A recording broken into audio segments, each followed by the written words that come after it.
This is Coder Radio, episode 290, for sometime in the future, which is your present.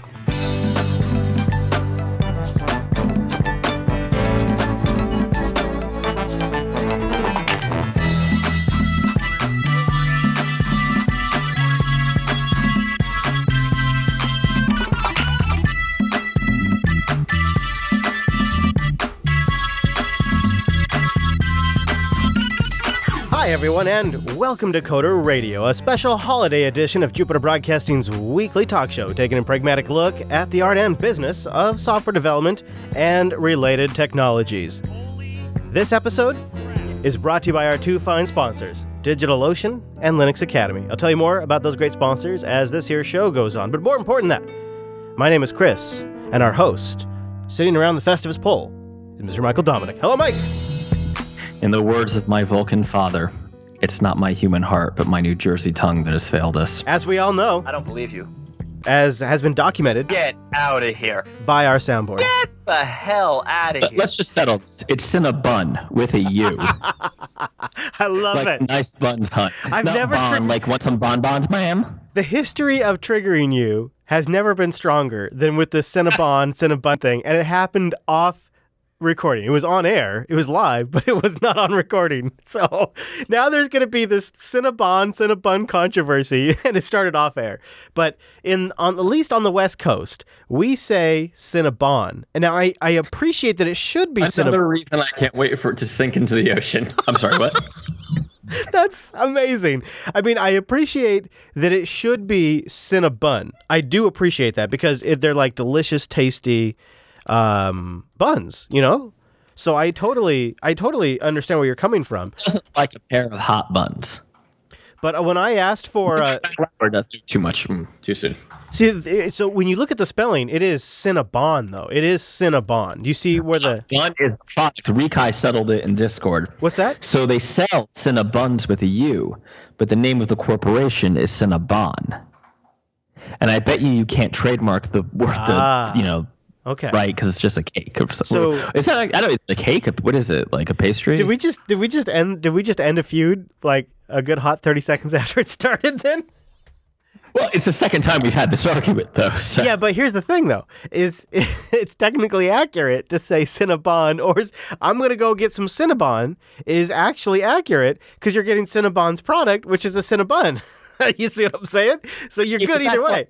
I mean, you could say that if you have no self-respect, I guess. Like, This is what happens when you drink coffee before the show. This is what I get when you've had a Bloody Mary and then you drink some coffee. This is what I get.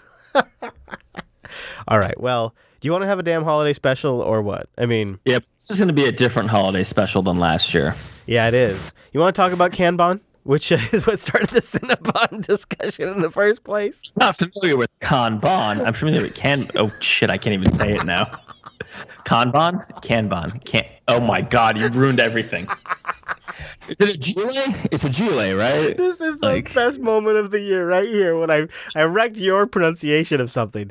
So we have an anonymous email came in by John Doe, and okay, we do need to decide how we're gonna.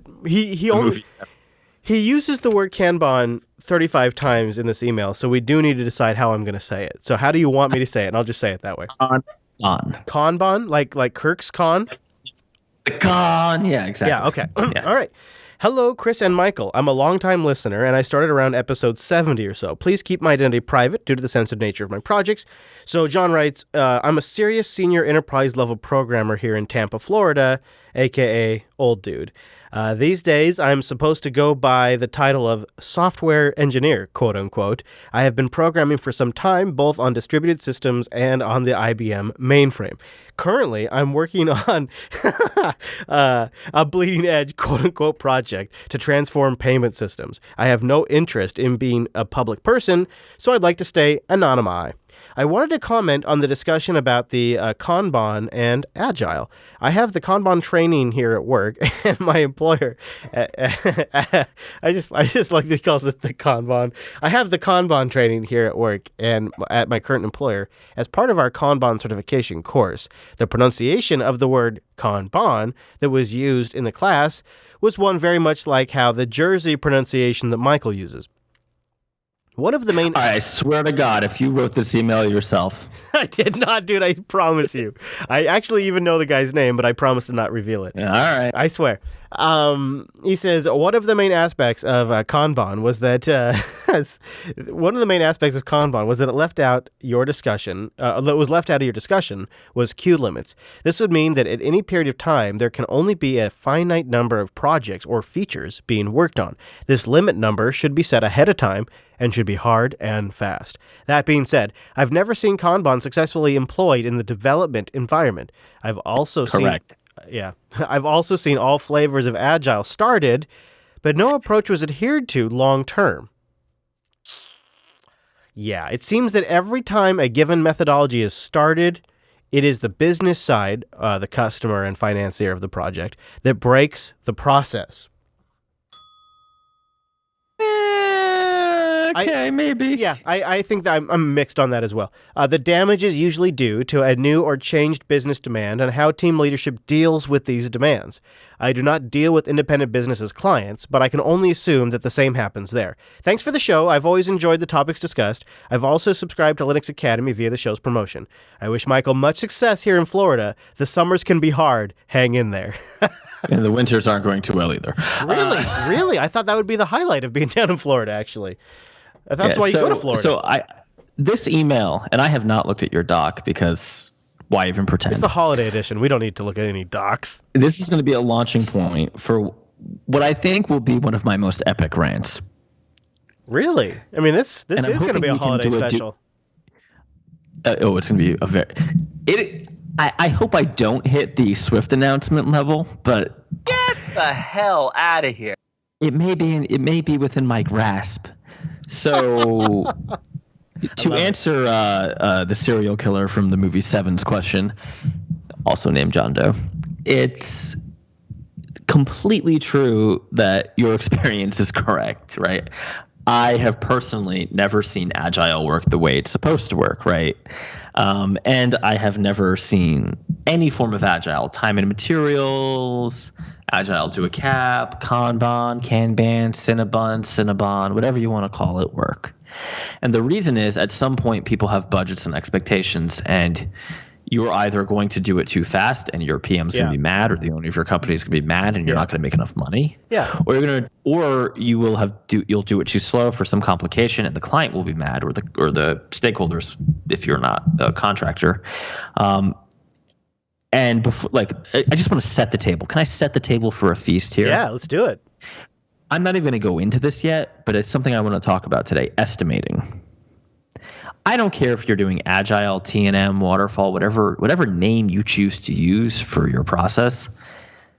If your estimate is not right, and there is no real way to, in my opinion, to accurately estimate how long it takes to do software, then you are destined for failure. I'm sorry, but you just said there's no way to accurately do it. Correct. And this is a reversal, longtime listeners to the show. And I want to save this. This is the ham for our rage dinner tonight. I want to save it, although I'm Italian. So this is the chicken parm. Wait a minute, really? Dinner. Chicken parm, huh? That sounds good, dude. That's nice. Well, we used to do shrimp marsala, which if you're not familiar, you know what I'm talking about? Mm-hmm. And chicken parm and manicotti and lasagna and meatballs. And Italian people are fat. We just like to eat. You've earned it. And we like to fight. Well, and we like to fight. So, it's a good time. Actually, everybody likes to fight. And that's the funny thing, is a business is a lot like a family. Every family has, when you picture a family, we all have this, at least here in America, we have like this 1950s projected ideal of the perfect family that gets together on the holidays and we sit around the table. But in reality, every family has compromises. Every family has bits that don't work like we all would just hope they would have when we were daydreaming about what family would be like. Just like a business. And that's why every contract that... What's that? You've met my wife then. That's why every client that Mike and I would go into is never doing any of these things to the letter. Nobody is. And what's funny is we all judge ourselves to the letter, but nobody. Everybody takes as much as they can from it, and then there's the realities of having to get the job done that make you take some level of compromise. And that's just the reality of every business, like every family. Yeah, I mean, I think it's a huge topic, though, right? I mean, if we can just do, and I know we have his email. I mean, do we want to just handle his email first, and then I can do my retrospective really fast? Yeah, sure. And set the stage. So yeah, I mean, Kanban, Kanban, Cinnabon, it's like every other process. It sounds great, but once the money hits the road, it basically doesn't work. Right? Unfortunately, process is hard. And I am of the opinion now, which I think this has actually been part of my kind of year-long journey up out of hell and into light, as Dante would say. Or actually, it's more back into hell, isn't it? Where it doesn't matter. Like, I'm just going to throw this out there, Chris. Waterfall is no worse or better than Kanban or any other form of Agile. You son of a bitch. They all suck. They just suck in different ways, right? Like, let me put. But isn't that why they matter in a way? Because they suck in different ways, and for different companies, they work in different ways. Well, let's just define some terms. But if they do suck, I think you're right.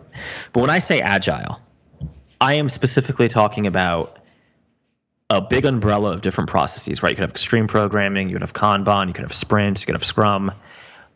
But at the the parent class level, I'm really talking time and materials, right? Hourly billing. Fair. Where you don't really have like a contract that says this will be done by these many hours, or we're on the hook for it.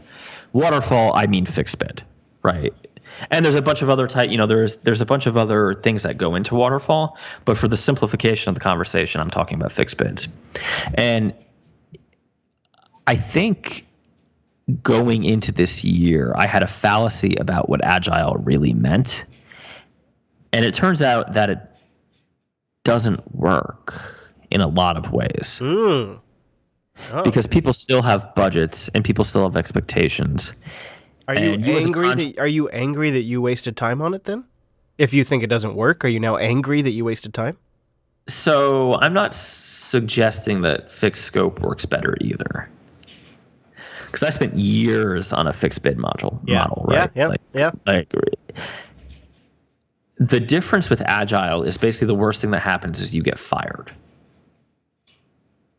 And there's a lot that goes into this, and I'm simplifying just up front to let you jump in, but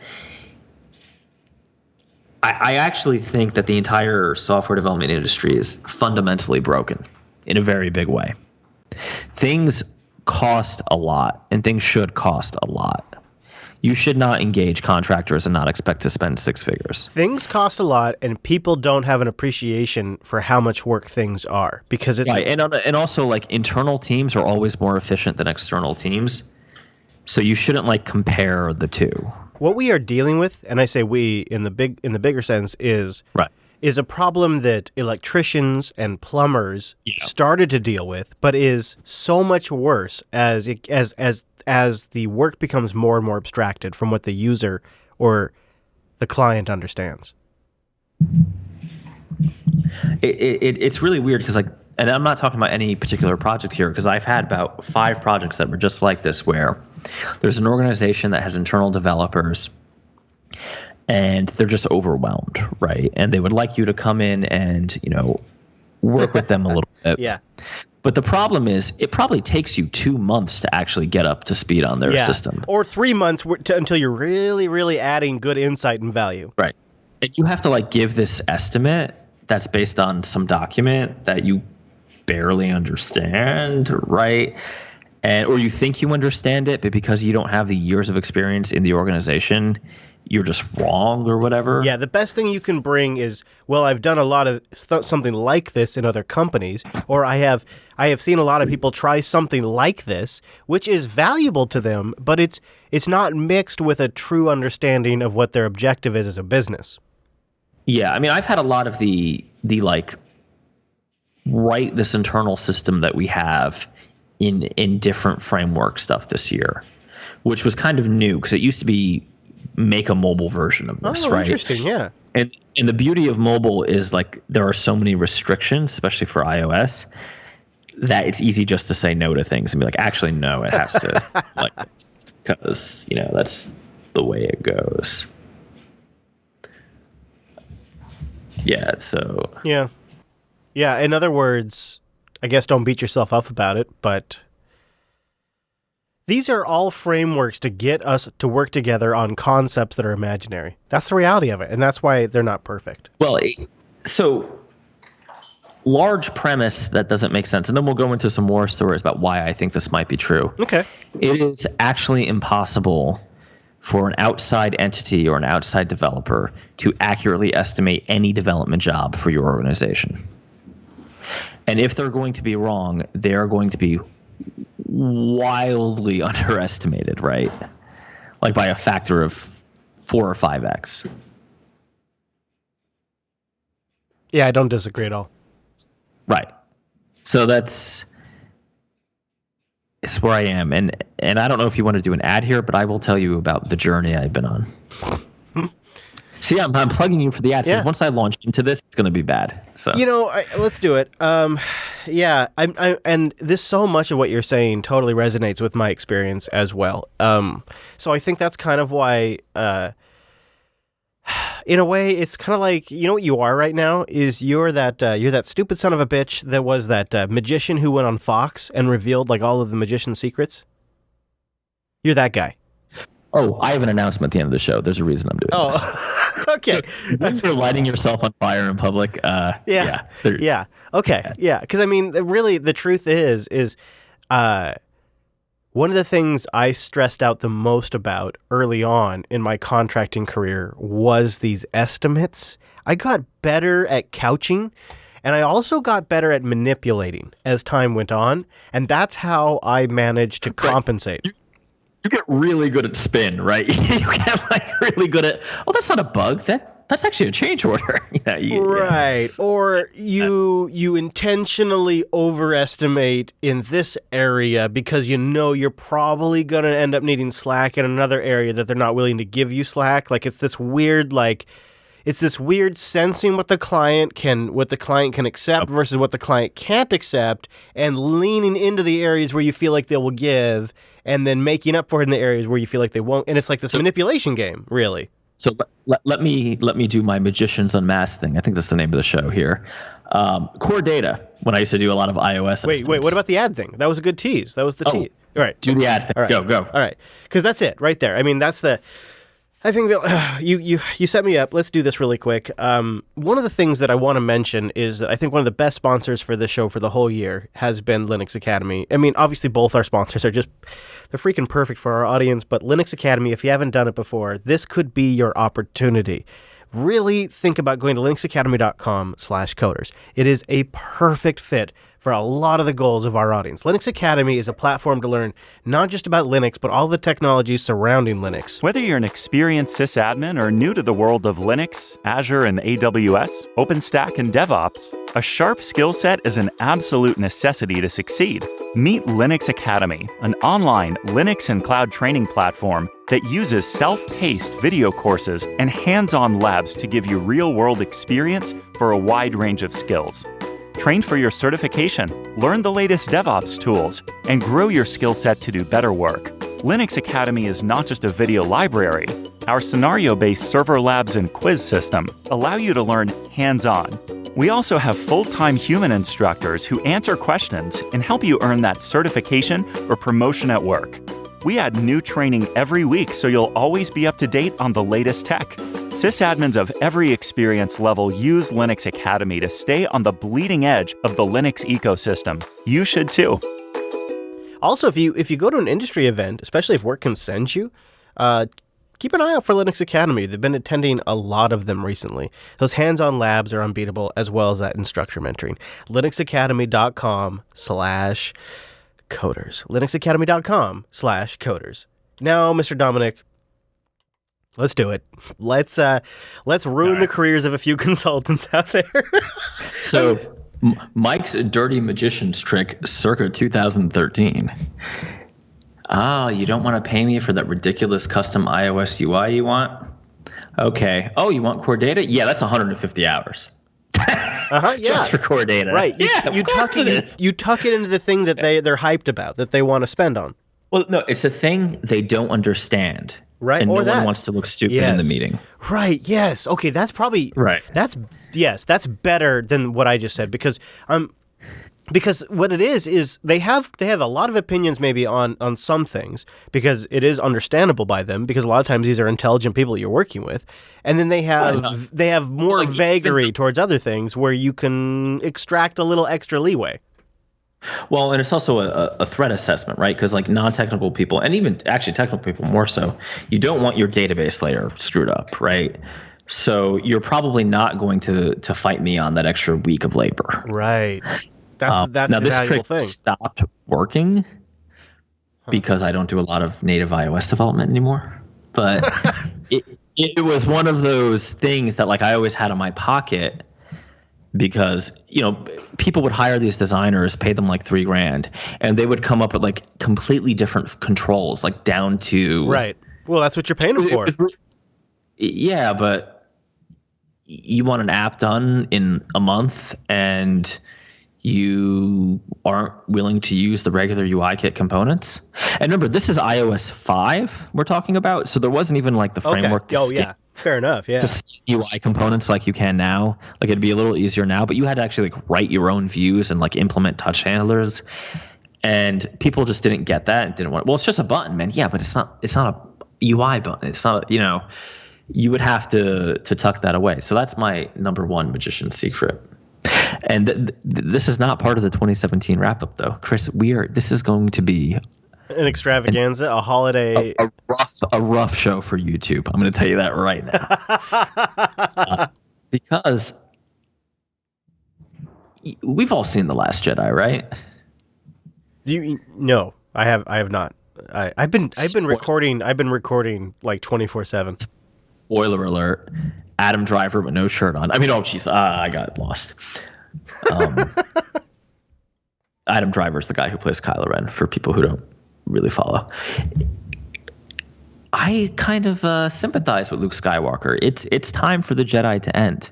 In this case, the Jedi are developers, because there's something fundamentally wrong. I mean, all kidding aside, IEEE published a statistic every year. They publish their oh Jesus, the IEEE. I think they call it Connected. It's like their trade journal. Do you happen to have that, Chris? Do you read that journal at all? I don't happen to. Although, if this is something you think I legitimately should, I'd be up for it.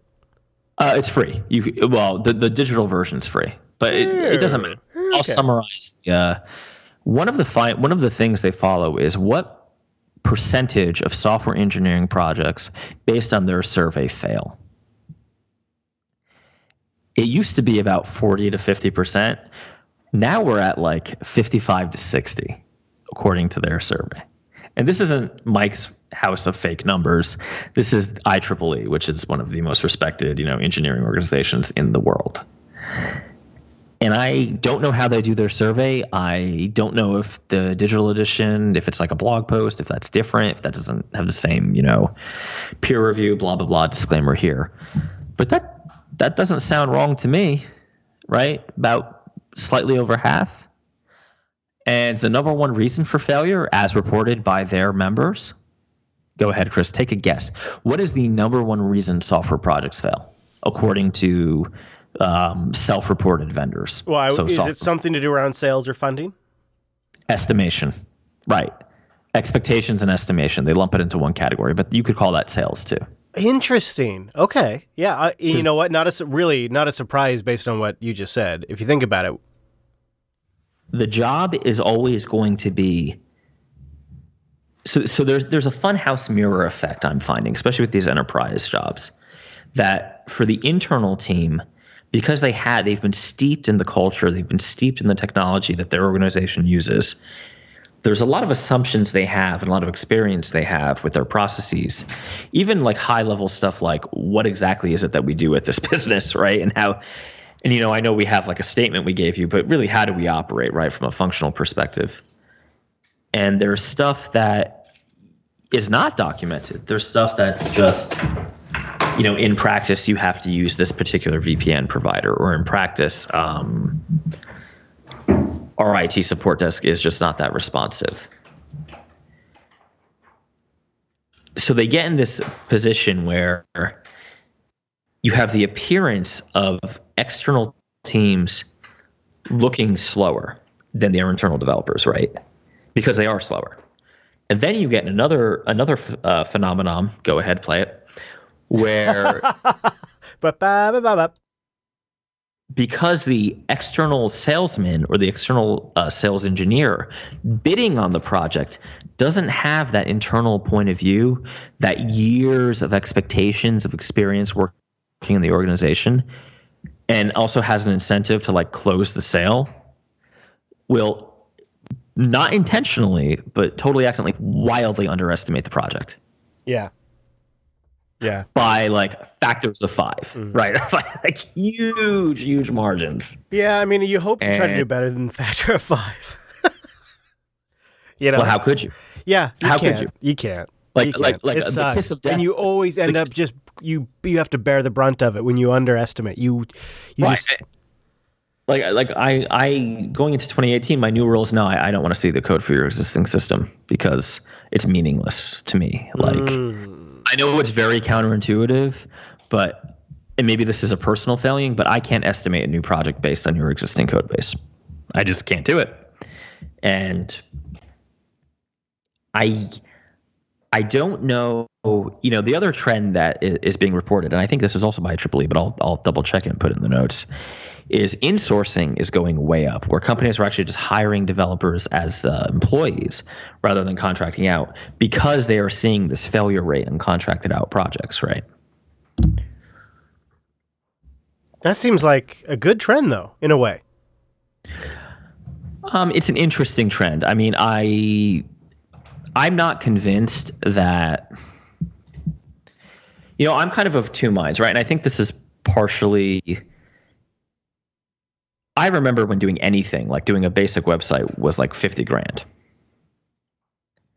So the fact that people expect what they expect for $30,000 or whatever, I find bending now. I know it's offensive to you. It's offensive. It's offensive. I mean, come on. In the 90s, it was like, oh, you want a basic HTML page? Yeah, that's $25,000, right? Yeah. And in the early 2000s, I remember when the iPhone came out, I didn't get up for less than $30,000. Don't bother.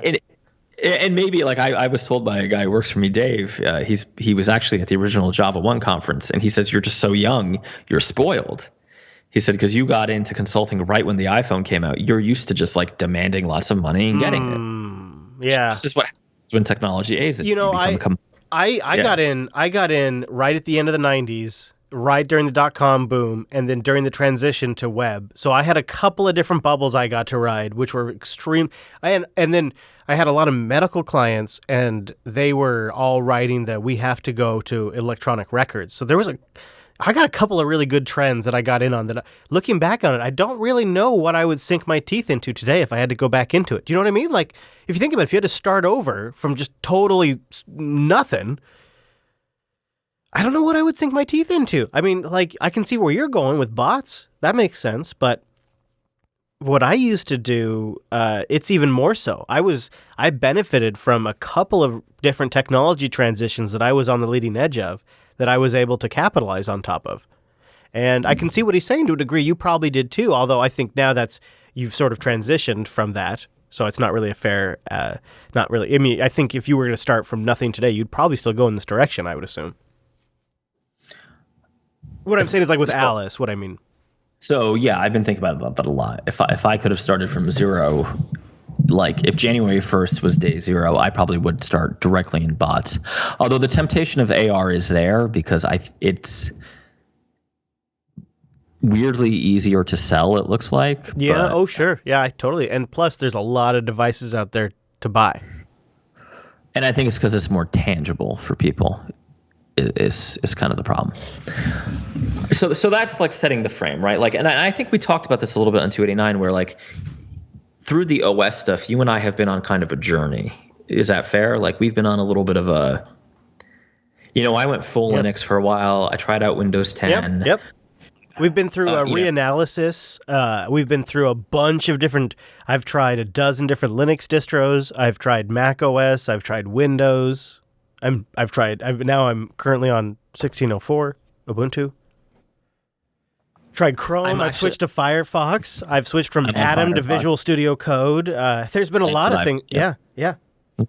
But I'm basically back on Mac now, which is kind of weird. And in a way, I almost feel like all the OS looking, all the tool chain tinkering Huge waste of is time. huge waste of time. Huge. It was kind of a way to ignore what actually turned out to be very big fundamental problems I know. that were hard. Right. I think sometimes I have a tendency to over-focus on the tools, but then, like I was saying in 289, is I was associating myself with my tools more than I realized. When it came to using Linux, I was connecting that more to my personal identity than was healthy.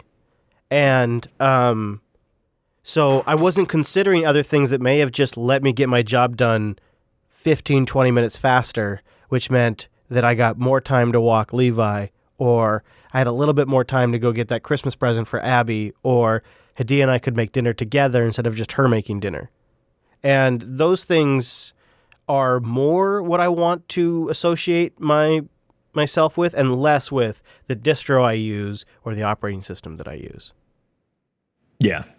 I mean, it's basically the same. Hang out with my son, you know, whatever. It's the same thing. Yeah, if something shaves 5 minutes off my day every single day, I'll give you an example. The Slack message I sent you this morning, it was like, I don't know, it was like 6:45 a.m. when I sent that to you here in Pacific, but I figured you were up because you're East Coast. And I have a 19-month-old who had surgery yesterday, so I was up at dawn. Oh, man. Yeah. How did that go? Good, but he was not a happy camper. No, that's no fun. No. Yeah. Oh, yeah. So, but this is boy, I feel like a dipshit now saying this because that's huge. And No. Be a dipshit. I'm a dipshit too. So this morning when I was in bed and I woke up and the first thing I thought about was you.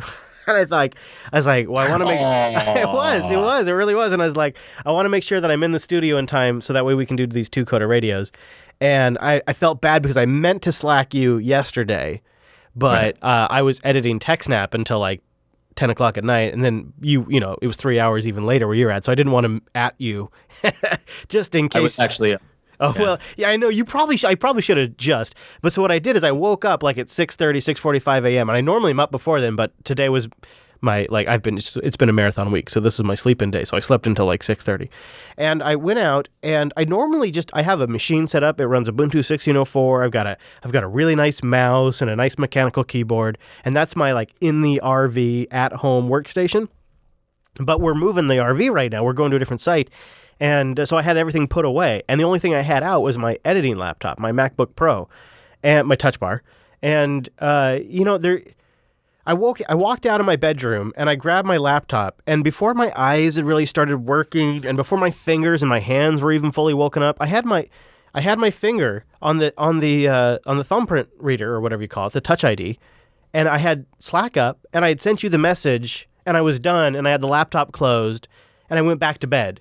And I fell back asleep for another 15 minutes. And the whole like not having to like remember the password on that laptop and not not having to worry about the fact that it doesn't wake up from sleep within half a second.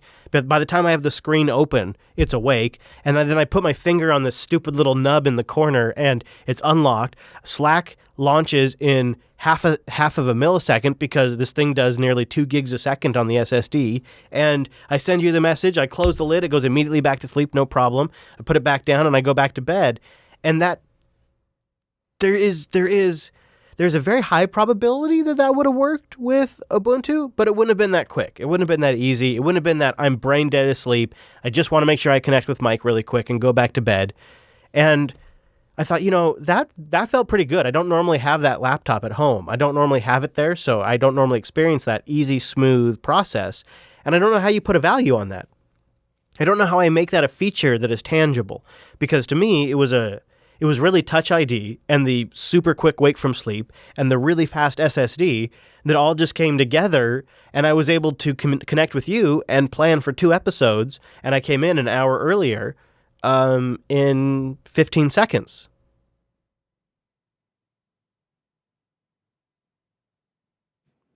Well, the convenience factor has to be worth something, right? I guess. I don't know. It's a shift in what I value as what's important to me. What do I consider important?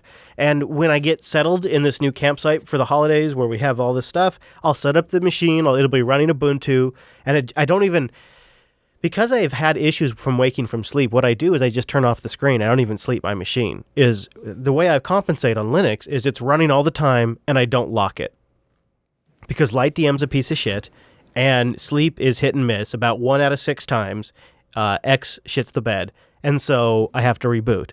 And so what I have done to compensate is I have created a bash script that I have created a desktop entry for that I've put in my home folder that I have then linked in my sidebar that I can click that then launches a terminal that sleeps for 3 seconds. That way I'm not touching any of the input devices. It then sleeps my screen and then I go to bed.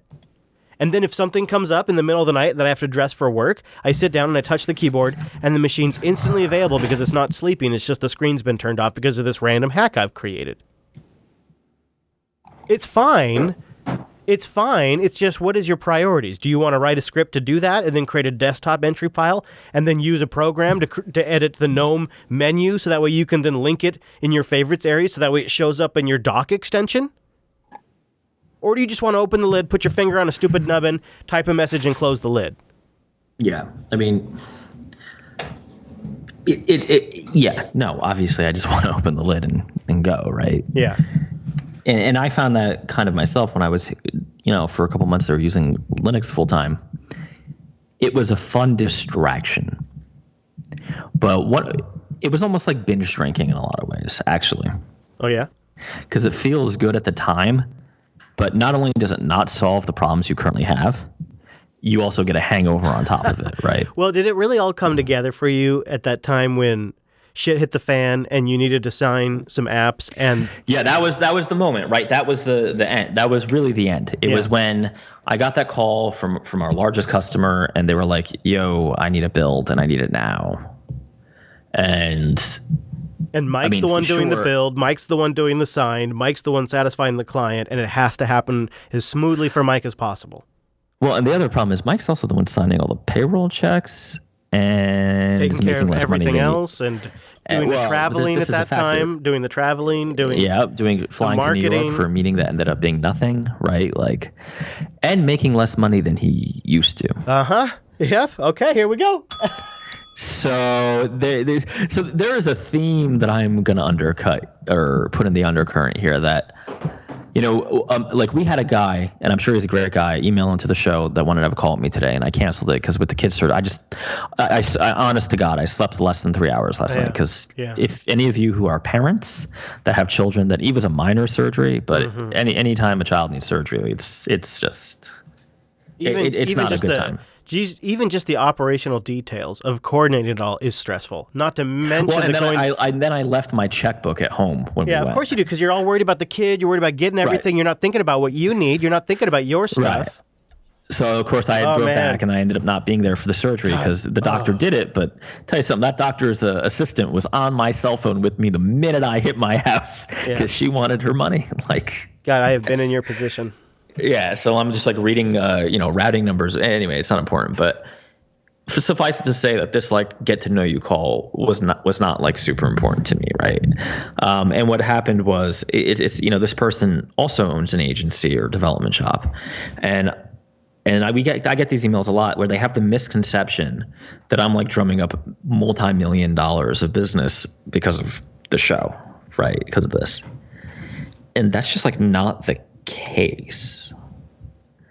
And it's not any. I mean, you guys are great. I'm not dissing the audience, but The reasons enterprises buy software have very little to do with the reasons you guys listen to podcasts. Like I've had cases where a listener has introduced me to, the director of IT at their company, but they've been like, yeah, we have a policy. They're not big enough. Right. And what has happened over this year is we're really trying to make this push towards quality and towards being a better dev shop, but we're hitting these walls that are hard to surmount. One, we have no outside funding, which is just a problem, right? So everything can be very bursty up and down. Two, process, which is a larger conversation I think we'll jump into in a minute here, but process is good to a point, but the problem is when you don't have a lot of process actually ends up being a cost center and costing money. So if you're not charging enough versus what you're paying people, you can't afford process. Yeah, I completely agree. And you get into positions of like watching a operating account, go down and down and down. You end up making less than you used to make as an individual consultant. And, I have had like visions and, my snow leopard joke from 289, there was also something else in a cave on that mountain where the snow leopard was leaving me. It was the back room of my house with an iMac Pro being, working alone, right? Like, because the reality of, and this is not great to say in the air, but the reality of my situation is we are either going to develop these processes fast enough and at a low enough cost with some sort of price increase, or we're not, right? Because we can't, again, another misconception that like we charge what Thoughtbot charges. We are so much cheaper, which is a huge mistake. Because we just like simple things like account reps that answer the phone and like, that deal with the clients the developers don't have to is something I don't have because I can't afford to. Things like dedicated quality control, right? Don't have it. Things like for most of the year, I didn't have a dedicated salesperson. Yeah, now sure. I do. Yeah. But that's also a cost that isn't really working super well, and it's and one of the values that I have is transparency. So I've been telegraphing. That's why I'm okay saying this all in the air. I've been telegraphing to people that we either need to charge more, get more business at a higher rate than what we have now, or become more efficient. If we don't, then we're in trouble. We're just not going to make it because the problem is customers are demanding more quality from us, more professionalism, better estimating, and all of these kind of like process things, but we don't have it, right? And we have to hire it in. But people,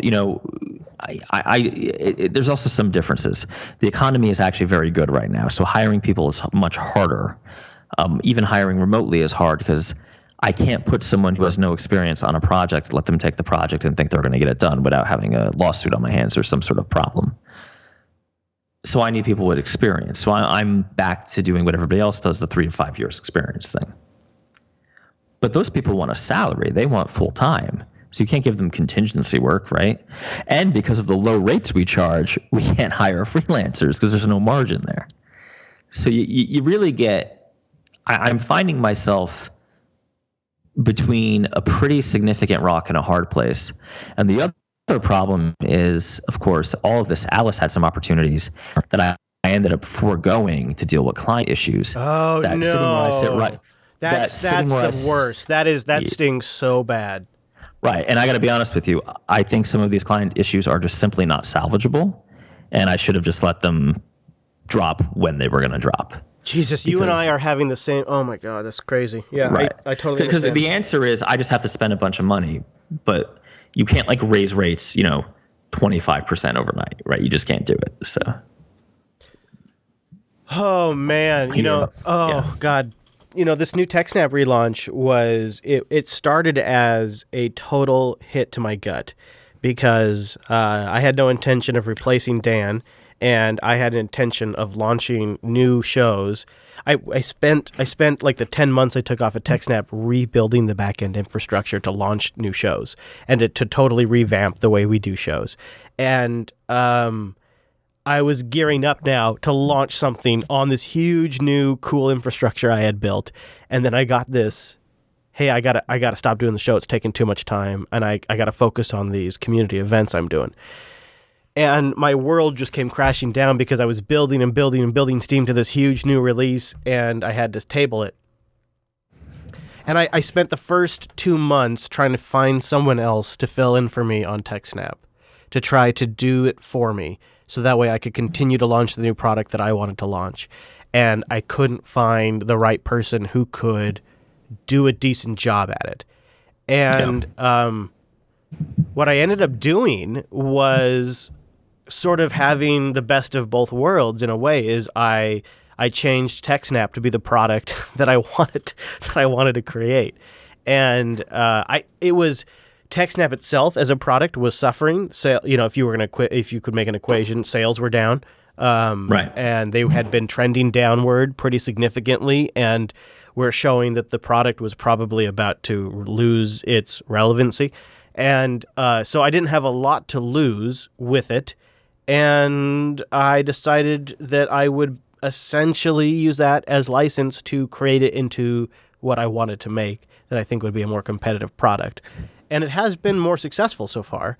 It's still early days, but I had this whole moment where it's like, well, shit, now I can't do the big thing I wanted to do. I can't do this thing that I've been planning for 3 months.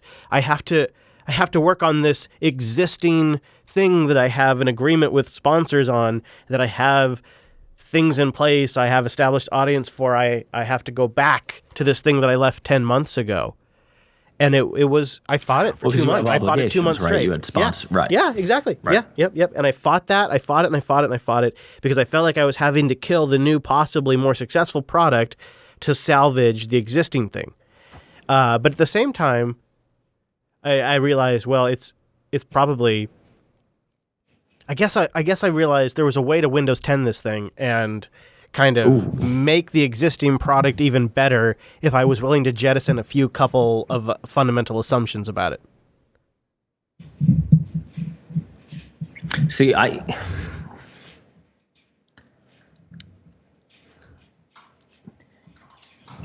don't know. Like, hearing you say that, it does seem like it's basically really the parallel journey there.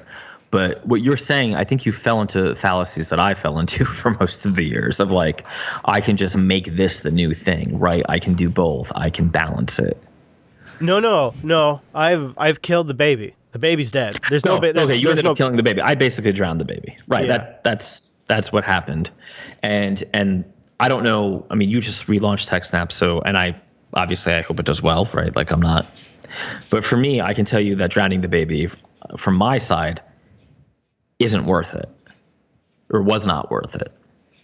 And I'm probably looking at a pretty negative outcome anyway going forward. Yeah, in terms of the consulting side of things. I could see that being a thing. I could see that people could decide that they don't like the new TechSnap, and it should. It's not even that they don't like it, right? They could like it fine. Like, see, this is the mistake I kept making, and that I'm trying to just psych myself up to correct. Muddling through and like being okay and like compromising and like so it's a little different, right? You have sponsors, you have shows, but like for consulting, it's like comping a bunch of time and like trying to, hire new people as people randomly quit and give you no notice, which is great. That's not succeeding. That's treading water. And you're not getting anywhere. One of the big things was we had the Alice launch, but then it basically ended up like evaporating into the air in a lot of ways, because the little bit of time I took to do that ended up having negative repercussions for the consulting business. And that's just not recoverable, right? In terms of, once you're in a position of, we have weird situations that happen this year. Like, we had one situation where a new customer signed a contract and then vanished and never paid us, like never started the project. But of course, we acted as though we had the contract because we were like, we put it on the schedule, we prepared to do it, blah, blah, blah. But then we ended up with excess bandwidth. Then we had a situation where a customer paid us for work and disappeared and never gave us a spec sheet. And then 3 months later came back and was like, we need this in 2 weeks. What do you do? Are you just ruthless? Are you bold? Do you kill shit and fire people and pivot and just take no names? I mean, the problem is I think I'm not ruthless enough. That's what I think too. That's exactly what I think too. Like, I'm much too willing to like take a pay cut and protect jobs, right? Yeah. And like, I'll do like Mickey Mouse temporary cuts on people's hours if I have to. If client's unhappy, I'm not willing enough. I'm usually very like, oh, let's work it out. I probably should just say, okay, well, too bad.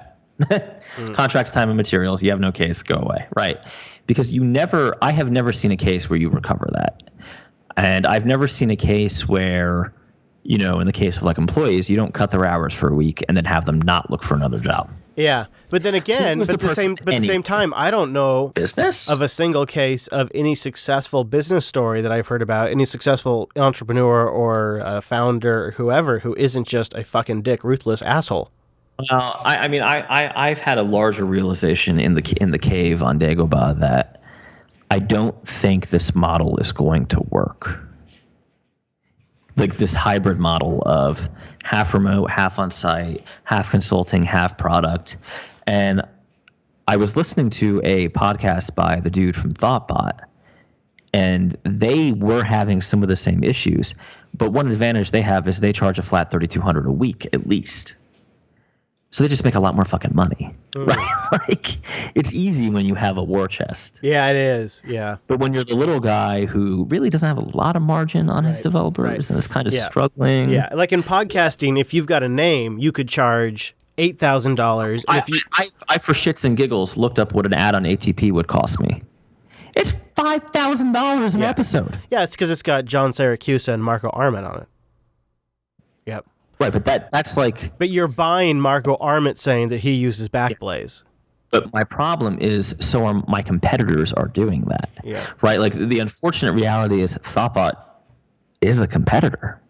And they're kicking my ass. Like, and this is not like Mike's therapy session, but, I came to a smaller market and I'm doing well down here compared to what it was in New Jersey. But a smaller pond is still a smaller pond, and the fish are a little smaller too, right? It's also so in 2016, like 2015 was a bad year, right? Because I took a pair of heart attacks, had a lot of problems. In 2016, me and a buddy of mine had kind of a wandering in the woods period where we decided that the solution to all our problems was that we were doing fixed bid. And so we should do time and materials. And that as long as it was time and materials, everything would be okay. And that's just not true. Yeah. It's only okay if you're dealing with clients who know things should cost money. But like most of them don't. Right? One or two do because they're like technical themselves and they understand, but many of them don't. Many of them, they'll sign a contract and pretend like it was a fixed bid, right? They won't get that you don't have the competency to really estimate their project because you don't know their business, right? It really becomes I had one guy bounce a giant check on me this year that was unbelievable. But it took a week for that check to get returned. So we did a week of work. I mean, I don't know. We're getting off track here, but the industry seems to have fundamentally changed.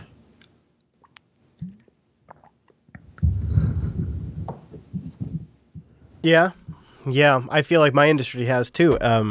I just posted during the show, which is a sort of a clunky statement. It was a reply I made on YouTube, and I just posted it during the show to Twitter and now to our Discord. And it's essentially why Jupiter Broadcasting is doing less and less video. And it's sort of a, well, we tried, we really gave it a go, but to be honest, people who with bigger budgets and larger production capacities outdid us. And then the YouTube world is such that if you're not getting 100,000 views per video, then at 100,000 you're making enough to pay yourself. At 100,000 views per video, you're making enough to pay yourself. And then once you go beyond that, maybe you can pay an editor or a producer, but it's going to get pretty tight. That's the YouTube system. And, the reality is we just don't have the budget to produce content that can bring in those kinds of views. Like, I can get closer. I can do some things. If I wanted to, I could be a real douchebag, and I could do flame bait topics that push on people's emotional buttons and play to their lower instincts. But I just can't bring myself to do it. And so I've decided that the company's got to focus on what it can do better than most people can do, and it's audio productions. And so Linux Action News and TechSnap and a lot of the shows that like User Air that are sort of have launched in 2017 are 100% audio focused, recorded in a multi-track setup, produced in a multi-track way, and annotated and marked for different time codes. And it's a totally different product than when I just decided, hey, you know what I could do is I could do a video stream while I record this audio podcast, which then all of a sudden created this crazy freaking unbalanced dichotomy where it's kind of a video show where we've got visuals and it's kind of an audio show because the majority of people that are actually getting it are listening. And it was this funky balance that really made a lot of our products mediocre, I think. And so it sort of stagnated growth. I couldn't have said it better myself. I mean, it's... Yeah. I mean, Oh, it's a bummer because you've got a lot of momentum and direction and I don't know, energy, whatever you want to say, around a certain direction, and then you get there and you go, oh shit, I should have been doing this the whole time, or at least. And so now it's like, how can I reasonably pivot? How can I reasonably get into this direction that obviously makes more sense? I got a couple ideas, plus I got a couple of things I think you and I should talk about for 2018. Let's take a moment and thank DigitalOcean. And DigitalOcean is one of those sponsors that both Mike and I use to actually get our job done. And it's the perfect sponsor for what we do and what you might possibly want to do. And I wanted to do something a little different for our holiday specials. I wanted to go inside DigitalOcean. This is presented by the Muse, and this is just a quick clip of like what DigitalOcean's like. And I thought this would be kind of a cool way for the holiday special for our spot here, because DigitalOcean is one of the reasons this show has been here, and the fact that you guys go over to DigitalOcean and use our promo code CODERDIGITAL. If it wasn't for them and it wasn't for you, I don't know if we'd be here this far into it at 290, and we're almost to 300, and I wanted to celebrate all of that by going deep, going inside, behind the curtain at DigitalOcean. And I think that's what generates the excitement. And there's always a lot of challenges that go along with the excitement, and I think that's what generates the excitement. And some of the challenges that we have here that I think are particularly exciting is that we're sort of rewriting the playbook on cloud computing and making it much simpler for developers to use, much easier for them to build really interesting applications, and to do it in a way that enables them to really focus on what they love to do, which is ship great code and not worry about the infrastructure. We are not only dealing with one interface, which could be the browser or a web app or a mobile application. Engineers work with other infrastructure, with other interfaces as well, with CLIs or APIs. And as a user experience team, we also have to cater to those interfaces. We're not there yet, but that is part of the exciting work that we need to work on. When it comes to technical decision making on my team, I really like them to be consensus-based. Every engineer should have an input into our decision making because every engineer has value that they add. And it doesn't matter if they're right out of school and just saying, but why is it doing it that way? Because often that is a really insightful thing to say. So different perspectives really help us drive to have a better product. And that's a really important thing to cultivate when you're a manager. The main thing you want to be focusing on is what is best for the software we're making, for our company, and for our customers. I think generally the skills we look for are teaching above all. People on the team come from a background of teaching or have a love of teaching. And I think that that's one thing that we've learned recently is that's one of the most paramount skills on the team, is someone who not only is excited about their subject matter, but really passionate about sharing it with others. I do get to leverage a lot of the skills that I learned during my days in academia. As a cloud company, we're collecting huge amounts of data. And so as someone who's inherently interested in statistics and research, I get to apply a lot of my skill set to all the data that we're collecting. And sometimes the sheer volume and the sheer velocity at which it's coming presents like unique challenges that you would never really face in academia. So there's huge opportunities for growth and learning and general education and stuff like that. DigitalOcean.com and use our promo code CODERDIGITAL. Go spin up some infrastructure in less than a minute and take advantage of their amazing dashboard, their SSD performance, and much more. CODERDIGITAL after you create your account, and you'll get a $10 credit at DigitalOcean.com. So we have a couple of crystal ball things and more. So I don't know. How do we go forward from here after you've decided that everything is bust and nothing works?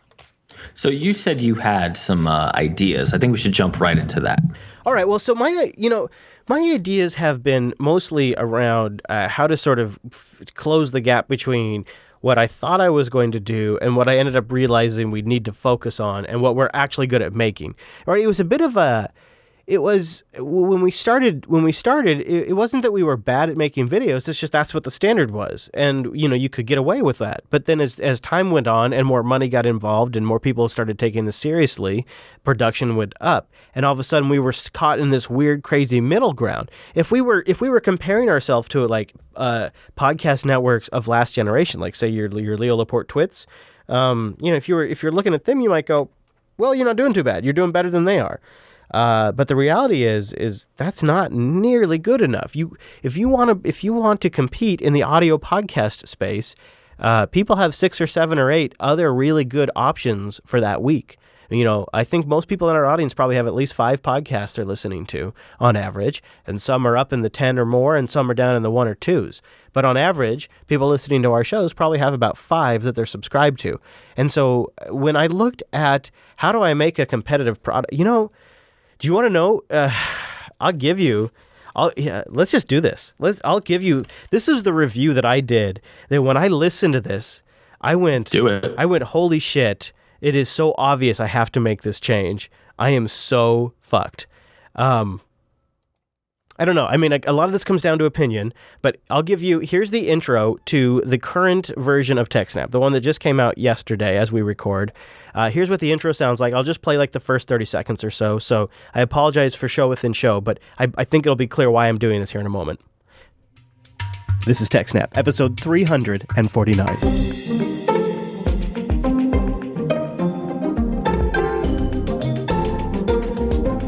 Welcome to TechSnap, Jupiter Broadcasting's weekly systems, network, and administration podcast. We recorded this episode on December 21st, 2017. It's brought to you by our 3 great sponsors, IX Systems, DigitalOcean, and Ting. I'll tell you more about them as this here show goes on. My name is Chris, and joining us every week is the presenter, the engineer, and the debugger, Mr. Payne, Mr. Wes Payne. Hello, Wes. Hello, Chris. Wes, this is our second TechSnap together. We have some follow-up on the show format itself, but we'll save that for the feedback section. Yeah, sounds good. There's just too much fun stuff to talk about. Yeah, we got to start with a TechSnap classic. Brian Krebs has done one of his famous investigative pieces where he goes behind the scenes on... Okay, and then we go into the show. So that is the first 56 seconds of the new TechSnap. Now I present you with the first 56 seconds of the old TechSnap. Coming up on this week's episode of TechSnap. We say farewell to Dan, but don't despair, we've still got a ton of great topics to cover. We compare the handling of recent data breaches at Imgur and DJI, and what that means about our trust in their security practices.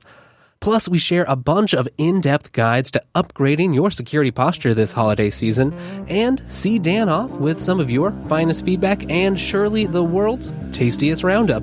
So that long, awkward tease where you could hear Wes breathing and it was just silence is a necessity you have to do if you are going to even dare to ask a video audience to spend more than an hour listening to a show or watching a show. You have to tell them what's coming up.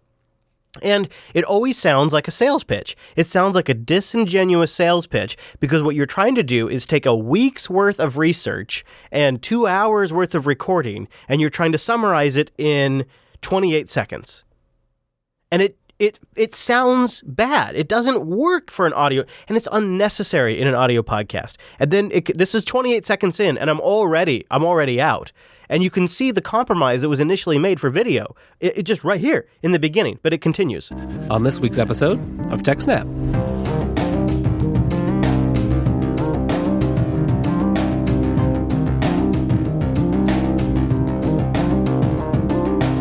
Welcome to TechSnap, Jupiter Broadcasting's weekly systems, network, and administration podcast.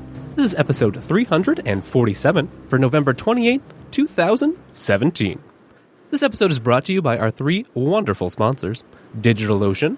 Now you'll notice Wes will take pauses here that when you're listening to it, when you're just listening to it, are awkward. But these are pauses that you have to take because there are visual splashes taking place in the video version of the show. Every time Wes has a sponsor name, there is a motion graphic that comes up on the screen with their logo. And he has to pause in a certain cadence so that way there is time for the graphic to show in the video. But when you're listening, I'm almost done. I know this is arduous, but I'm almost done. No, keep going. But when you're listening to it, when you're just listening, which 70% of the audience is just listening, it's very awkward. Ting and IX Systems. My name is Wes, and joining us one last time is our friend Dan. Welcome to the show, Dan. Now, Dan, I mean, by the way, this is not a criticism of Wes or Dan. They both did a great job, and this is the constraints that they had to work within.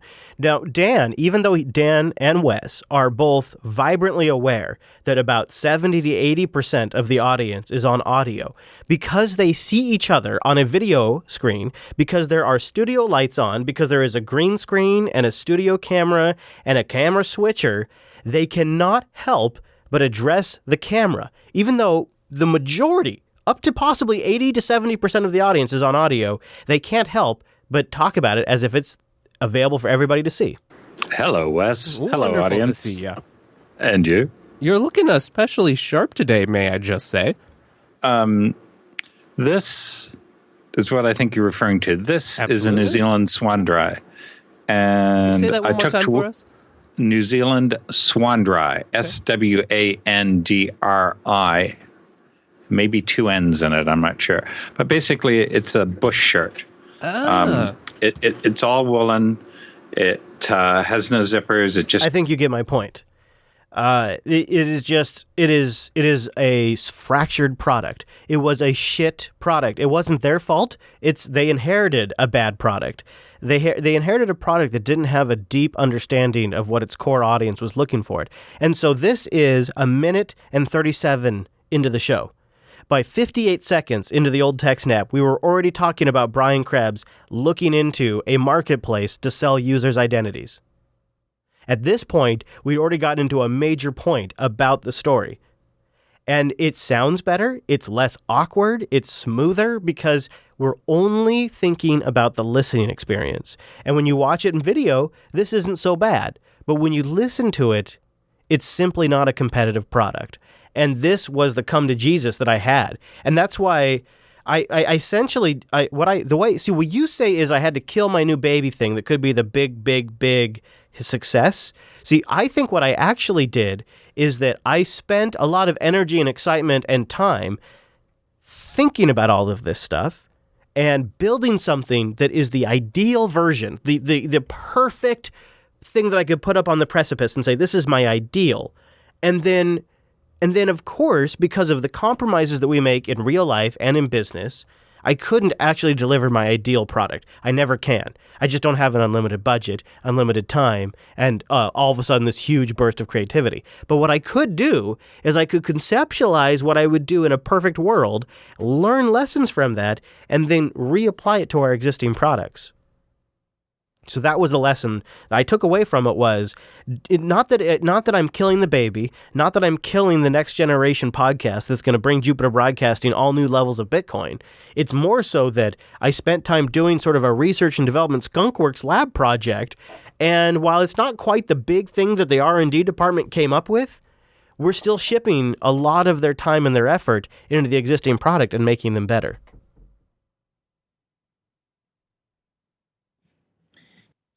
So the question is, what is the ROI on making the existing product better for you?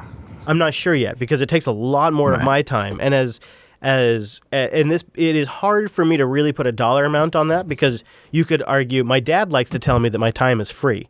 So whenever I bitch to my dad, oh God, man, I'm working so much. I'm working 65 hours this week, and I've got another show that I'm doing, and now I'm editing and I'm publishing it. It's just a ton of work. And my dad always says, the thing is, your time is free, and anybody else's time you got to pay for. And he's kind of right, except for that I feel like my time is not free. I feel like time is the most valuable thing I have. Yeah, I don't agree with that. I mean, so this again been part of my year-long adventure here, is that my time is actually not that free. It comes at other costs, like the cost may not be financial. Sure. But the costs time with your kid, time with your relationships, time with your kids, strain on the family, right? I can't count how many like birthday parties, graduations, things I've missed, right? And this is even like looking beyond the 1 year horizon, looking back years. And in a lot of ways, I haven't really gotten anywhere. I mean, not that I'm in like a destitute position. I'm okay, right? I mean, software developers are by definition. You moved to Florida, right? But like, I mean, like progressing the business in a way that makes sense, right? I don't know. I feel like Alice it does long term make a lot of sense.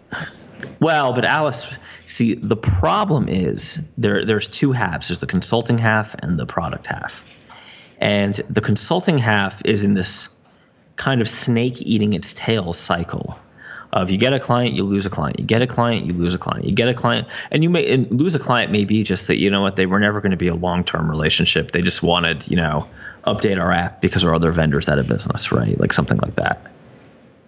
Yeah. There's never an upward growth to that, right? It's just running in a circle, not going anywhere in terms of either growing the business, additional revenue, additional profitability, things like that. Yeah, yeah. I mean, I would argue that profitability has actually somewhat gone down. Yeah. But I think it's an interesting challenge because in a lot of ways, I could argue to you that you should just wait TechSnap out a year. And I have people arguing to me that I'm just impatient, right? Like building processes are going to take another year. It's going to take a long time. Yep. And you're going to lose money, and it's something that is just going to happen. But that's kind of like a non-actionable argument, if that phrase, if I can use an interesting contortion there, where what you're effectively saying is just wait. Yes, right. But you can't wait. Payroll runs every 2 weeks, right? You run your taxes every month because of the way we do things, right? You just can't wait. And, clients aren't going to care that like you're improving quality. They're going to say, well, we're still paying you what we pay you. Well, the way I make up for that is by writing checks against me. Like I fill in the gaps.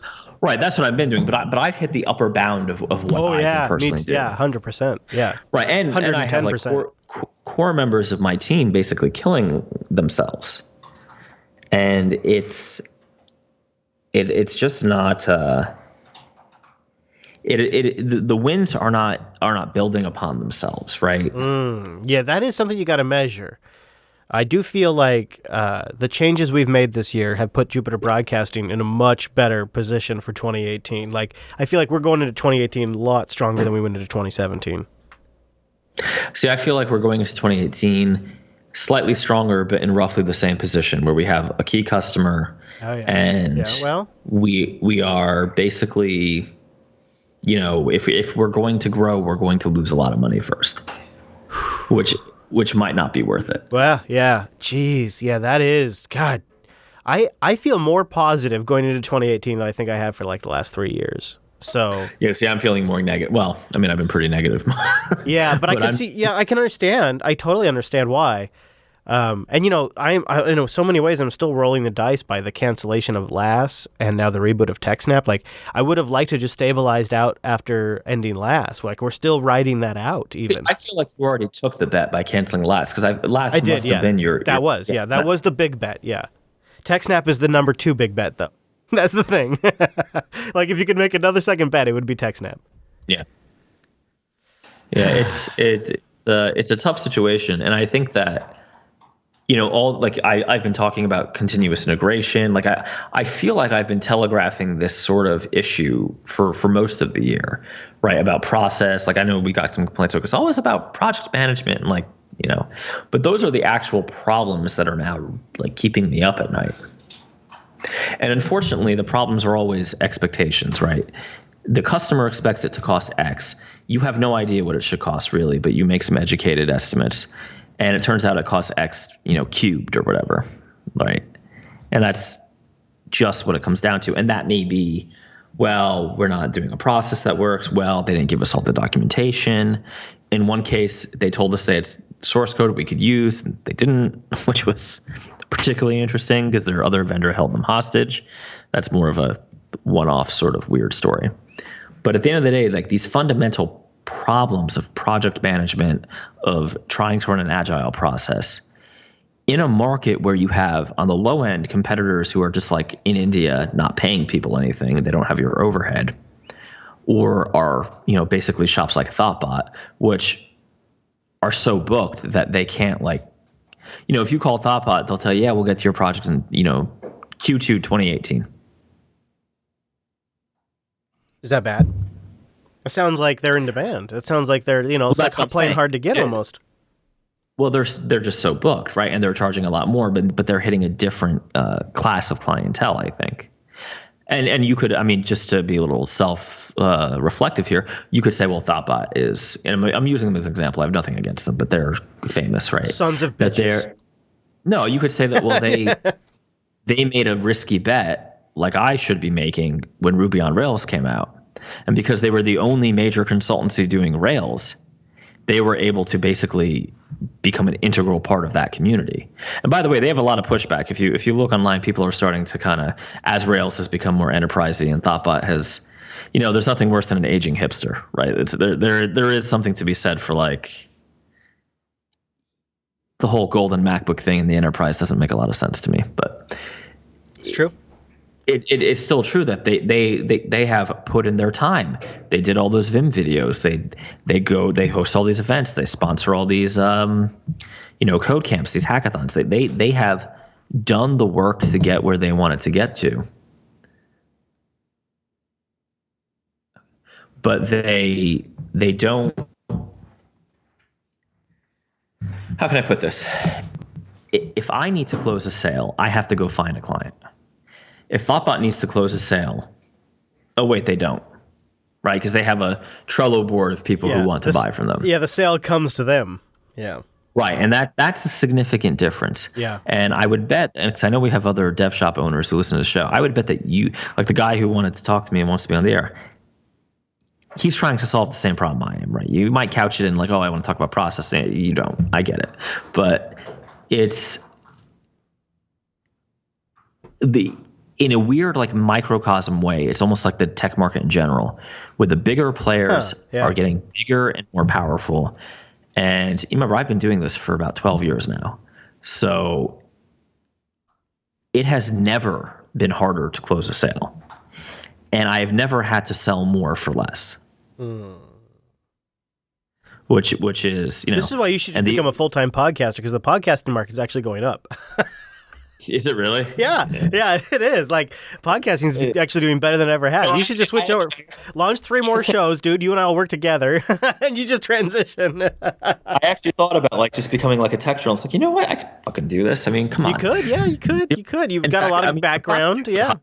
a Republican tech journalist? I mean, come on. You and me, we'll launch a new tech show, and we'll sell 3 $5,000 sponsors on it somehow. I don't know. We'll get Marco's advice on that. Just buy a car. It's a Chevy, not a Tesla. So that, by the way, that shows you the relative ranks of hierarchy Yeah. in the industry. Yeah, really, right? Yeah, the Malibu versus the Tesla. Yeah, it's like- the name makes all the difference in the brand world. You know, it really makes all. Although I have to say, like, I'm not, well, I should be ashamed, but I'm not. 3 a.m. last night, I was basically in a place where I was just like thinking, I could burn this to the ground, get an iMac Pro, and just like do little consulting and be done. Good for you. As scary as it is in some ways, I think it's also really healthy to just think that out because, I've been there too. I've been there myself. I've thought, I don't need to deal with all of this. I could just do 2 or 3, maybe at most, shows a week and just run them independently and just go fart around the entire country in my RV while I do podcasts. But the reality is there would just be a whole other set of problems that I can't even conceptualize. When I really think about it, I've invested a lot into this. It's got good momentum. There's certain things that need to be fixed up. The ship has a few leaks, but otherwise it's in pretty good shape. And so that's where but if your ship has more leaks than it does good things about it, I don't think it's crazy to be fantasizing about that. I think it's really healthy because it gives you contrast to think about, to compare where you're at. Yeah, and that's kind of the decision I'm trying to make, and that's why, to my detriment, I have been super transparent with my guys because we're just like not performing at the level we need to, and it's not even that like the code we're shipping is crap. I think the code we're shipping is actually like pretty good. Of course, there's always misunderstandings. There's always like one project that's off track, but it's that we just can't get the freaking sales, and that's a problem. Like that, I have no way to solve that. Yeah, that doesn't involve just like I spent, and I did. And I know we're running long, but I think this is a figure because people sometimes email and ask me about sales. No, it's a holiday extravaganza. Go for it. $1,000 on ads this year. Jeez, really? I mean, what did you think was going to happen though? Everybody always says ads don't work. 25,000 is a lot. I got nothing. Now that number is a roll up of an entire marketing budget. That includes, hiring an agency to do the ads, right? So that's the whole project, the entire suite of ads, and the cost of the ads running on Facebook and shit like that. All those automated tweets that people like to bitch about. The sick part was the best performing tweet was one of my stupid Linux adventure ones. Yeah, of course. That does nothing for generating leads. Yeah. And what happened at the end of that? I went back to the agency and said, listen, I paid you like $25,000 and you didn't like get me a single good lead. What's up with that? They're like, oh, and you still owe us $2,000. Like, yeah, you're just not getting paid. Go ahead, sue me. Nice, dude. Like, good for you. Yeah, it's such a, and this is like where my holiday extravaganza goes to crap, because this is not one of those where I pretend like I don't know the answer and then I give people an answer. I honestly don't know the answer. And I think the answer is something like you have to be in the right place at the right time. You have to do a thought bot and like get in on the ground floor. But you also have to have the stomach and the marketing budget to host those events, to do those things. And I'm with the kid and everything, I just don't. I mean, Yeah, that's it. Yeah. The more constraints you have, the more things you have locking down your flexibility, the less crazy ass things you can do. So if you have, in my case, about a dozen people that are dependent on Jupiter Broadcasting, plus I have my 3 kids, and I have Angela that I want to make sure are taken care of, and then I have myself, and so I am in a lot, and then I have a relationship that I value incredibly high, and so I can't just like go all crazy and like really take off forever. Because, my fiance has a business that she runs here in Washington. She can't just leave with me.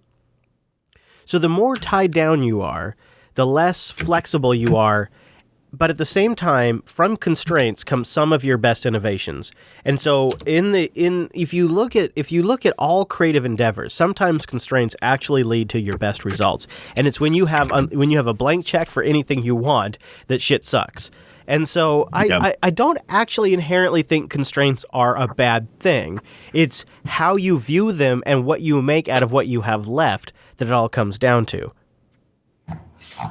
No, I think in fact, I think that's a great place to leave it. Merry Christmas. Merry Christmas, everybody. And thank you so much for listening to a year of the freaking Coder Radio program. Go check out Mr. Dominic. He's at Dumanuco on Twitter. I'm at Chris LAS. The whole damn network is at Jupiter Signal. Our live times, jupiterbroadcasting.com/calendar. Send us some emails. The emails have faded out over the holidays, jupiterbroadcasting.com/calendar. We love the Twitter engagement, so I'm not saying turn that down either, but we'd love to get more of your emails at the contact page or at the subreddit, coderradio.reddit.com. Mr. Dominic, have a great holiday, have a great New Year's, and best of all of it to you and your family. Have a good one. Happy New Year, Happy Hanukkah, Merry Christmas. Yeah, and give Jar Jar a present for us, won't you? And thank you everybody so much for tuning this week's episode of the Coder Radio program. I hope all of your holidays and whatnots have gone well for you, and now that we've passed the winter solstice, it's actually just going to get longer, brighter, and the days will just be more productive. See you next week.